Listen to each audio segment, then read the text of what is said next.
I don't think people are shocked anymore. We know the government is corrupt. The question is, what can be done about it now? Um, I don't think a whole lot. Well, I do, but I don't think it's as simple as, oh, we just arrest people. First of all, we don't, the people that we look to that would be the people that would arrest the corrupt, well, they're corrupt too. But I think the bigger question, and this is just I think it's true. I'm not afraid to say it's not just my opinion. It's the truth. If you have to peel the onion layers back far enough to get to the core of it, and the core of it isn't corruption. The core of it is, it's not even a lack of courage. It's a lack of heart. It's true. But it's the repeating story. This system, just like thousands of years ago in Exodus, it knows how to keep its slaves somewhat happy as it keeps people in slavery. So this whole digital gulag, as Jordan Peterson puts it, that they basically want to take people in, and in many ways have. They bring it on the heels. This will help you. Digital banking will be easier for you. Your digital health records, make everything more accessible. But nobody stops to think about, somebody's controlling all that, though. Is that what you want? And most people, especially the people that are younger, would think, yeah, I trust these people. Why do you trust them?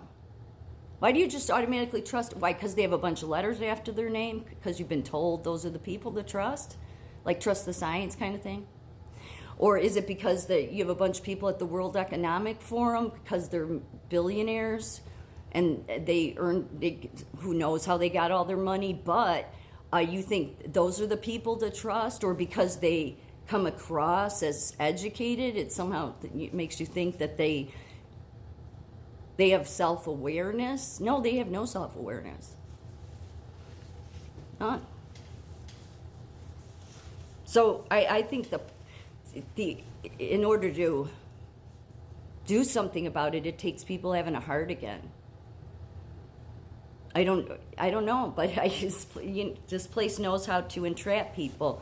Most people will just say, no, I'm just doing what I was told. I'm not a bad person. I have a good heart. I'm just doing what I'm told. I'm just trusting the experts. Yeah, but are you thinking? Are you operating from a place where, does your heart, does it seem like, do you ever stop to think, like, especially, let's say, okay, so let's put it clearly here. The World Economic Forum in the U.S., especially the World Economic Forum, most of those men and women there that have the billions, and I'd say all of them, they do not operate from a place of a heart. Nobody elected them to anything, yet they have taken it upon themselves to decide what the rest of the world will do. Does that seem like people with a heart? No. So do you think those kinds of people will take humanity in a good direction? No, they'll take humanity off a cliff while they tell you they know what's best. Yet you didn't elect any of them to anything. They border on sociopathic tendencies for sure. And I'm a psych nurse, so it's easy to see that they do. Their deeds show it. Their deeds show that somewhere along the line they got so much billions of dollars, and they became sick, very sick in their mind. Then you have the people lower than them, say like here in America, our medical, nursing, hospital associations, education, unions and associations, and those people at the top of those associations, I wouldn't say they're sociopaths. What I would say is they don't even ever investigate into themselves to see if they have a heart. Does it seem like that what you're going along with is something that will it help you? Maybe in the interim it will. Maybe you can convince yourself that this is all good, but has things gotten better? Or does it seem like people are just more miserable and being controlled and manipulated? And especially if you're a nurse at the top of the profession, that should be something that comes, that you'd be able to sit back and think about. But I don't think any of them reflect enough to see if they even have a heart. I'm not saying they don't have a heart, those people. I'm saying that they're just manipulated and they don't want to see it. But if you want to, I've said it before, I think people take it for granted though. If you want to have freedom, you have to have a heart. People can say they have courage, but you don't have courage if you don't have a heart. Because you're not going to care. In order to have courage to stand up and put your neck out there and speak truthfully, you have to have a heart to have the courage to do it. And a heart would be, any of these associations in this country that have gone along with the UN, them stopping to think that maybe you think it'll be good. Do you think if you look long term, will it be good for your kids or grandkids? Do you want your kids or grandkids in a digital gulag?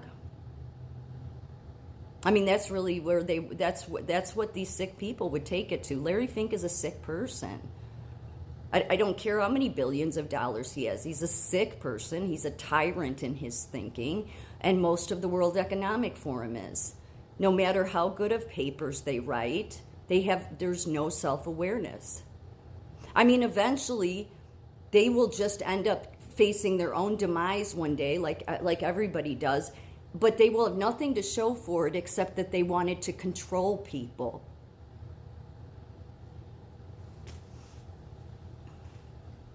If you don't have a heart, you can't have freedom. So I think most of the everyday Americans have a heart, and you see them speak up and you see them get silenced and then they keep speaking up because people that have a heart think about their kids and their grandchildren, and they don't want them under some digital banking gulag and health care system gulag. It's sick and twisted, and the higher educated all went along with it. Because the higher educated were the most manipulated and don't want to see it. Most of the university hospital CEOs, they move these guys out like every 4 or 5 years. But when I left Northwestern in 2020, the hospital CEO that was there at the time, I had looked into him, and he was on 10 different global boards of banking, but not just that, of like brain behavior, some board. I had trouble accessing that site, yeah. But he was also headed up Internet of Things, or Internet of People. People probably have heard that term. It all goes into that same system. It's all part of that same global system. That's not good for anybody, but a bunch of people will get on board with it because the sociopaths will tell you that this is going to help you. We'll be able to always have access to your medical records, and digital banking is the way to go, and digital security. Yeah, if you want to give up freedom for security, then you don't deserve freedom. That's not what America's about. But there's not too many people, especially at the higher educated level, that seem to care about freedom. Not that I can see. They certainly don't care about America's values. Does Larry Fink, as far as I know, he's American, right? He doesn't seem to give a shit about American values, does he? No. Because he doesn't even recognize that he became a sociopath in his obsession with money and control. Everything Jesus warned about. So you have to be willing to risk your comfort. You do. You have to be willing to put it all out there and stick your neck on the line. And yeah, by the most higher educated and the sociopaths at the World Economic Forum, they're going to try to silence you and ridicule you and say this is wrong with you and you're a conspiracy theorist.